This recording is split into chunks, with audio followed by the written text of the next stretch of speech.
Bom, eu lembro de dois momentos mais importantes assim, do Metallica entrando na minha vida, e um deles envolve o outro membro desse canal, que não é o Geraldo, que é o Luiz. Mas assim, o primeiro contato que eu tive talvez tenha sido através do Guitar Hero.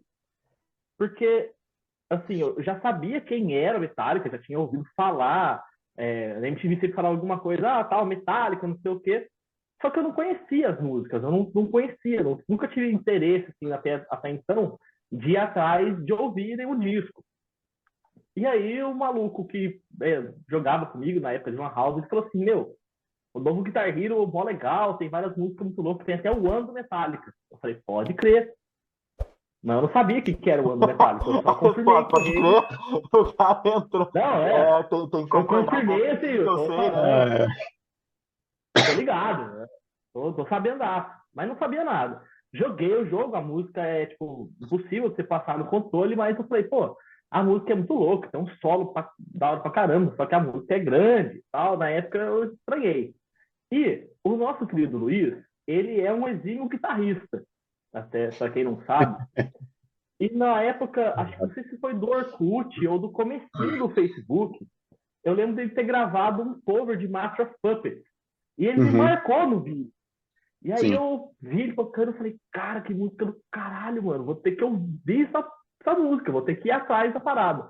E aí que eu fui conhecer o disco Master of Puppets, aí que eu fui me interessar em ouvir o Black Album, daí que eu comecei a gostar mais de Metallica. Mas acho que esses dois momentos assim, foram chaves para eu mudar a minha vida ouvindo uma banda de metal que não era assim, tirando as bandas de metal do new metal ali do começo dos anos 2000, Metallica foi a primeira banda de metal clássico que entrou na minha vida que eu parei para ouvir e falei, puta, isso é muito da hora. Mas o E Metallica você, Luiz? o Metallica não é uma banda de Eu metal clássico. atropelei aqui. O Metallica não é uma banda de Não, metal não clássico. é metal clássico, mas uma banda clássica do cenário metal. Eu troquei as palavras. Cara, o Metallica surgiu na minha vida a partir do momento que eu comecei a aprender a tocar guitarra. É, eu gostava, sempre gostei de música e via a galera tocando violão. Eu falava, caramba, que demais, eu tenho que aprender isso. E meu pai, na época, colecionava MP3 e a gente voltou de São Paulo com um dos shows do Metallica, que é o show que eles fazem com a Orquestra de São Francisco, de 99. Eu peguei o disco número 2 e coloquei e abriu com Nothing Else Matters. E, cara, aquilo fez assim, ó, explodiu a minha cabeça. Eu falei, eu tenho que aprender essa música. E foi a partir daí que eu me apaixonei por Metallica. E, cara, eu devorei a partir daí tudo o que eu assim, tinha direito que estava no meu alcance. Li a biografia do Metallica, eu tenho o livro, mas o livro está com meu pai.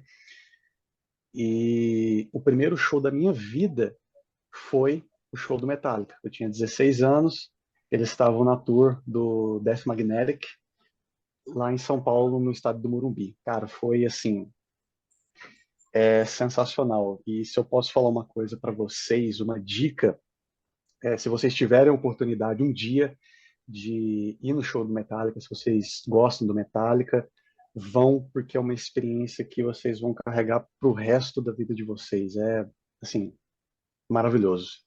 Cara, é uma banda aí que falta eu ver ao vivo, cara. Metallica, eu não assisti, eu não consegui ir no show, não, até hoje. Agora, essa turnê nova deles, eles estão. Eles vão tocar, parece que por enquanto tem shows marcados em 22 cidades. Então são 44 shows, porque em todas as cidades eles vão fazer dois shows com repertório diferente nos dois shows. Uhum. Bom, mas, cara, Metallica entrou na minha vida faz muito tempo, né? Metallica entrou na minha vida ali em 1995. 95? Não, 94. 94, que foi o momento em que eu estava começando a ouvir. Começando a ouvir, não, eu estava buscando alternativas para ouvir rock mais pesado. Aquela coisa, né? Os amigos ouvindo metal, que não sei o que e tal. Eu falei, vou lá. Só que naquela época, né? A época que vocês não viveram, qual que era a maneira de ouvir música? Vai comprar disco? Não tinha outro jeito, velho. Por mais que Metallica tivesse uma coisa ou outra que tocava na rádio, era difícil, né? Pelo menos onde eu morava. Aí eu fui na loja de disco, eu tava lá doido pra aprender a ouvir metal. O primeiro disco que eu comprei foi o No Prayer for the Dying, do Iron Maiden, que é um disco que eu não gosto tanto, pra ser bem sincero. Mas comprei por causa da capa, porque, cara, você não conhecia, você não tinha informação. Aí de repente, pô, a capa do No Prayer for the Dying é muito da hora. Uma das capas Uhum. mais legais do Iron Maiden. Eu comprei pela capa. Não me pegou. Aí eu falei, não, mas não desisto. Não vou desistir. Vou ouvir metal. E aí eu comprei esse disco aqui, Ride the Bonitão, hein? Lightning. Foi aqui o meu segundo Maravilhoso. disco de metal da vida. Não o meu segundo disco da minha coleção, mas segundo disco de metal. A porcaria que não tem encarte, não tem nada esse negócio. A capa simples aqui. Que era assim que saíam os discos aqui no Brasil. Não foi ainda o disco que fez eu me apaixonar por metal. Esse foi o terceiro, que foi o que eu usei de Sepultura. Mas é um puta disco, né? É Sim. um baita disco. Cara, porra, o disco tem For Whom the Bell Tolls, Fade to Black, Creeping Death. Pô, Nossa. o disco que tem essas três músicas já vale o disco inteiro. Só que aí tem Ride the Lightning também. Pô, Trapped Under Ice é uma música que eu acho foda. 8 músicas aqui. E, tipo, o Metallica tava fazendo o que nesse disco? Tava escrevendo a história do metal.